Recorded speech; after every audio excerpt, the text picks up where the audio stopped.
Give us 1 second, and they'll come in, and then the Vice President will give some remarks and reports. Give me your mic.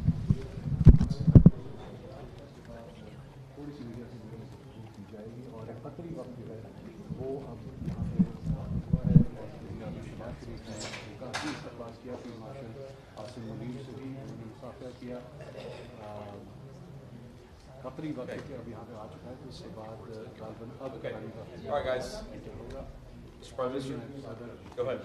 Well, Vice President JD Vance and my very dear brother, Prime Minister of Qatar and Field Marshal Sayyid Asim Munir, ladies and gentlemen, it's a great day.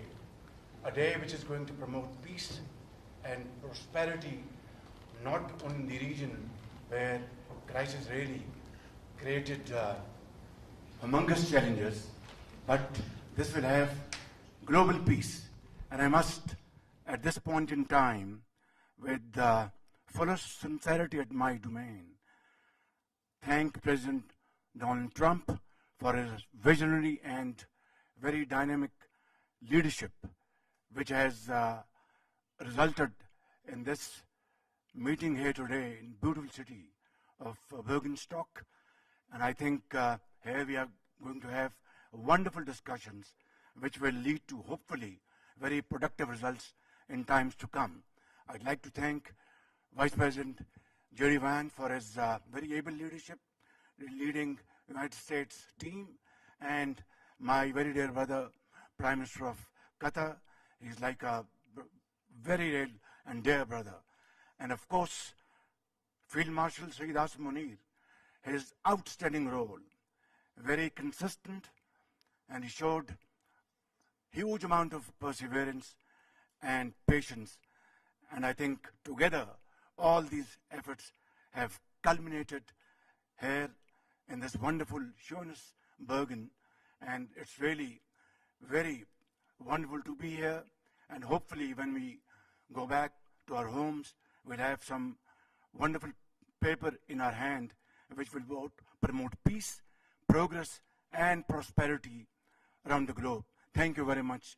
Thank you. Vice President, would like to say a few words? Thank you, Prime Minister. Wonderful.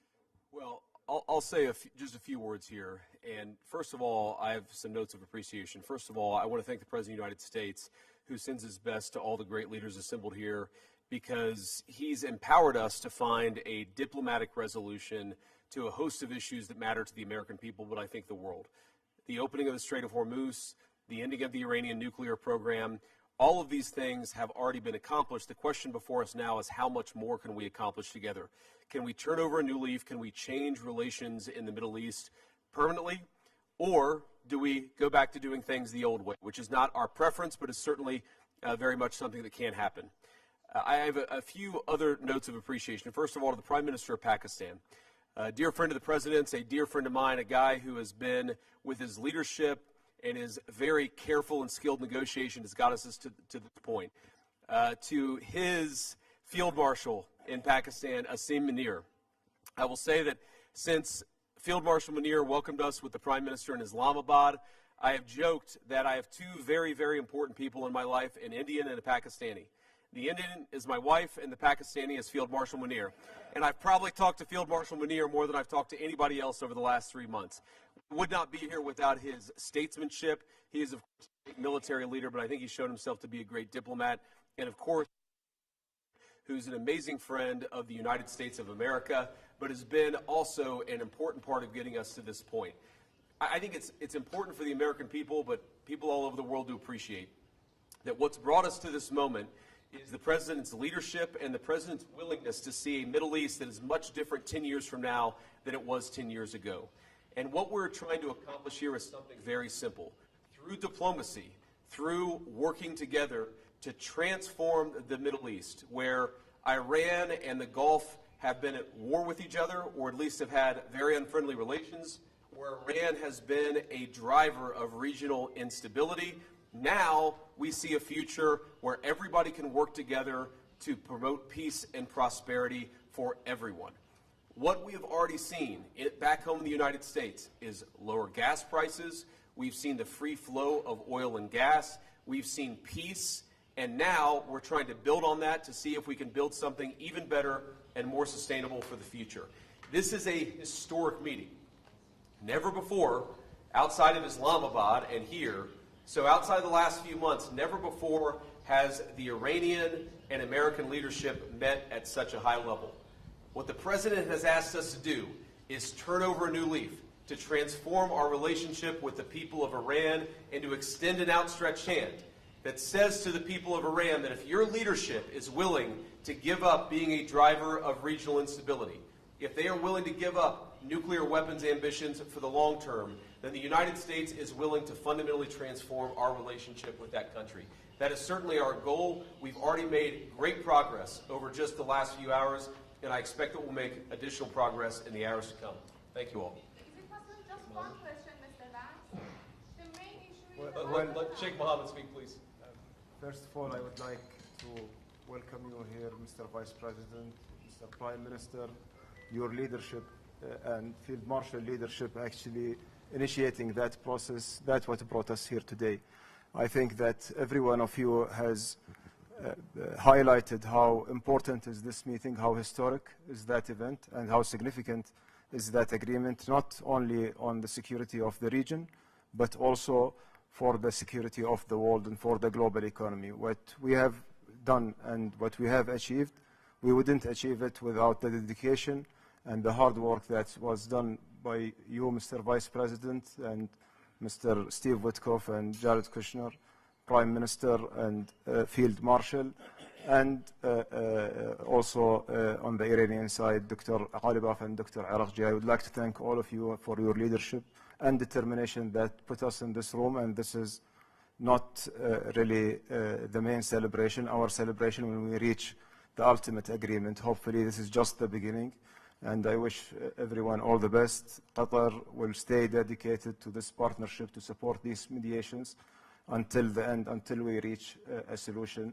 We will always be a partner in bringing more peace, prosperity, and hopefully better future for our region. Thank you very much. Thanks, Sheikh. So guys, we'll take just a couple of questions, and then we're going to have to kick out the media and get started with the hard work. Go ahead. President, thank you. Do you have a message for Prime Minister Netanyahu with regards to Israel's military operations in Lebanon? Well, first of all, we've seen great progress over the last just couple of days in ensuring that the ceasefire holds in Lebanon. These things are always a little bit messy. If you go back to how much was happening 3 months ago and compare it to 3 weeks ago, great progress has been made. If you go back to 3 weeks ago to 3 days ago, additional progress has been made. The President has committed us to see a full regional ceasefire. We found great partners in working with the Qataris, the Pakistanis, our friends in Israel. We're all working towards regional peace. There, of course, are going to be sometimes disagreements about precisely how to get there, but I actually feel great about where we are in Lebanon. There's still some additional wood to chop, but we're going to keep on working at it. I think you have a question over here. Are you ready to stop genocide in Lebanon? As you know, your alignment, Israel has something like genocide in Lebanon. The main issue is stopping this. Well, ma'am, I think that the President of the United States and the United States of America have done more to stop the conflict in Lebanon than any government anywhere in the world over the last few months, and we're going to keep on working towards it. As I think a lot of you appreciate, peace is never easy. Peace always requires a little bit of work. It always requires a little bit of give and take. But the President of the United States is committed not just to peace between the United States and Iran. The President is committed to a regional peace, which is why we're here working so hard to settle our issues. The one last comment I want to make is what today really represents is the beginning of a technical negotiation that's not going to solve every disagreement, but is going to allow us to sit together as teams for the first time really in history to figure out what matters most to the respective parties, to settle those issues, to solve those issues, and get to a better tomorrow. The reason why the political leadership of the respective countries is here is because we wanted to, first of all, set up the structure for these technical negotiations, and second of all, make sure that our teams have our full support and know they can always call on us to break through any barriers. We got a lot of work to do. We're excited to do it. Thank you all for being here.